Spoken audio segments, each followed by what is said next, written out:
Je suis pas raciste, hein? Je pense que c'est l'amour qui va faire ouvrir les portes.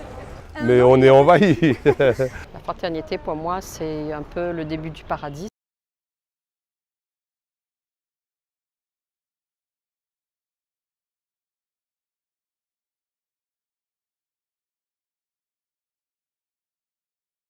Ah ben je ne crois pas tellement à ça, moi. Ben on dirait qu'il y a des différences quand même. Je pense pas. Je pense qu'il doit forcément y avoir des exceptions à certains endroits, ou à certains endroits il doit y avoir des abus et des laissez-passer. Je suis sûr et certain qu'il doit y en avoir et que ça se passe comme ça. Non, il y en a qui ont des passe droits. Clairement, je ne vais pas les citer, mais certains politiciens. Et puis voilà, quoi, à partir du moment où on a de l'argent, on a certaines connaissances, on a accès à d'autres choses que tout le monde n'a pas le droit. Ou en tout cas ne connaît pas. Donc non, on n'est pas égaux. সবকিছু ঠিক সাওয়া সাওয়া রুভনষ্ট সিলুমায় সমানাই égalité বারাবরি পিন্ডম সাওয়া সাওয়া La France est une république indivisible, laïque, démocratique et sociale. Elle assure l'égalité devant la loi de tous les citoyens.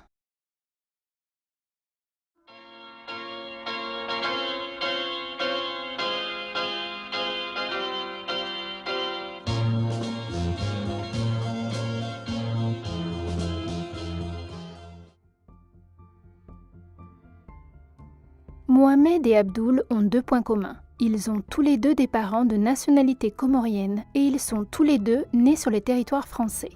Mohamed à Mamoudzou, Abdoul à Lille. Et pourtant, tout va les séparer.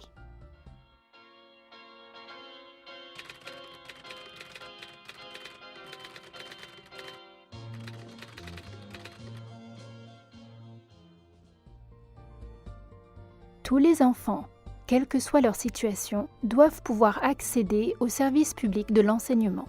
Et pourtant, à Mayotte, c'est un droit non effectif pour de nombreux enfants. Le défenseur des droits a dénoncé le fait que certaines communes, comme Mamoudzou, demandaient par exemple des justificatifs administratifs pour inscrire les enfants à l'école, ce qui prive d'éducation les enfants dont les parents sont en situation irrégulière. En 2016, plusieurs écoles de Lille ont carrément fermé leurs portes aux enfants comoriens, obligeant les forces de l'ordre à intervenir.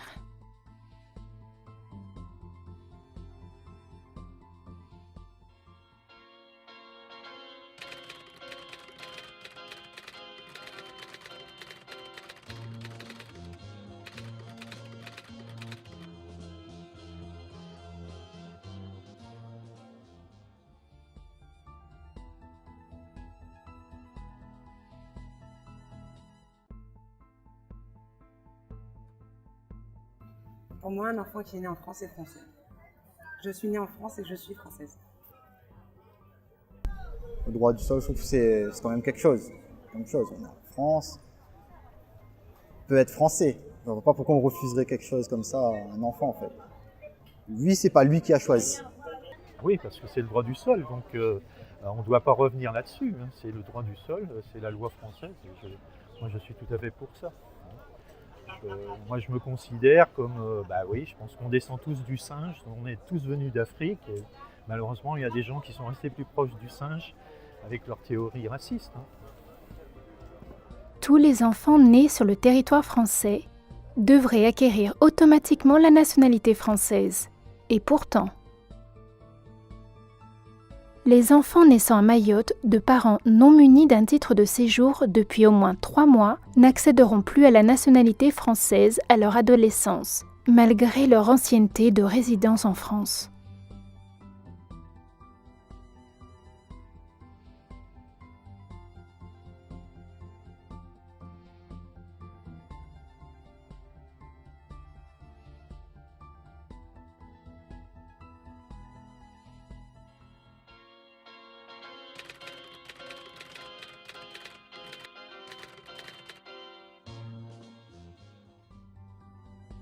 Pour une personne malade à Mayotte, la garantie d'un égal accès aux soins n'est pas assurée. Il y a environ 4 fois moins de médecins pour 100 000 habitants qu'en métropole. Le taux de mortalité maternelle y est 6 fois plus élevé et de mortalité infantile 4 fois plus élevé.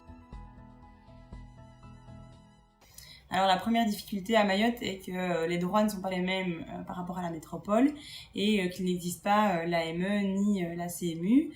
Donc l'AME, pour rappel, est l'aide médicale d'État qui permet en France, en métropole, d'avoir un accès aux soins médicaux de base pour la population qui réside depuis plus de 3 mois sur le territoire et ce même de façon irrégulière. Donc pour toute la population qui n'a pas accès à la sécurité sociale, qu'elle soit française en situation régulière ou en situation irrégulière,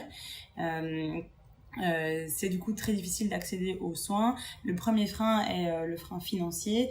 Donc pour avoir accès à une consultation médicale de médecine générale au dispensaire qui est le système de soins publics, ça coûte 10 €. Donc les 10 € donnent un accès à la consultation, aux médicaments et éventuellement aux examens complémentaires. Il faut savoir que 10 € pour une partie de la population à Mayotte est un coût très très élevé et ça les empêche souvent de pouvoir accéder aux soins parce qu'ils n'ont pas ce montant à donner.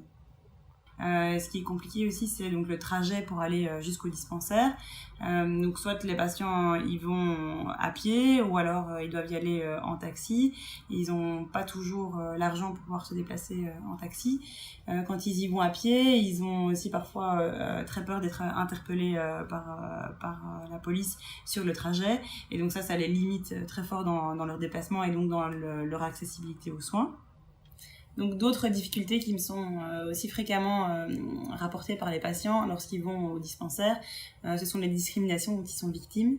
Il arrive fréquemment lorsque ces patients arrivent au niveau du bureau des entrées et que l'accueillant se rend compte que ce patient est d'origine étrangère, qu'il soit stigmatisé, que des propos parfois même insultants lui sont exprimés à son égard.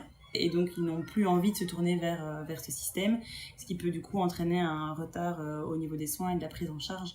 Pour exprimer certaines difficultés que la population migrante à Mayotte peut trouver par rapport à l'accès aux soins, on peut prendre l'exemple de la PMI.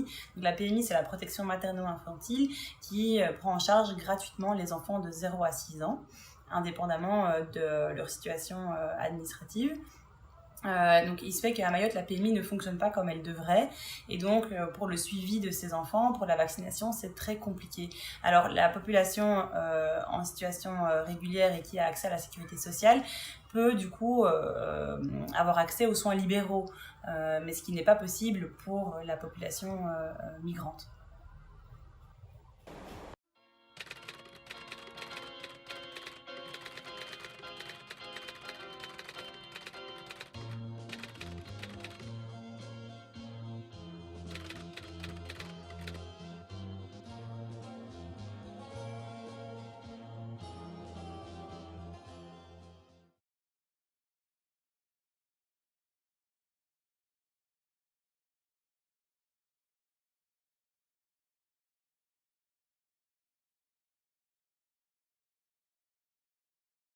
La simplicité, l'amitié, l'amour. Solidarité, soutien, entraide.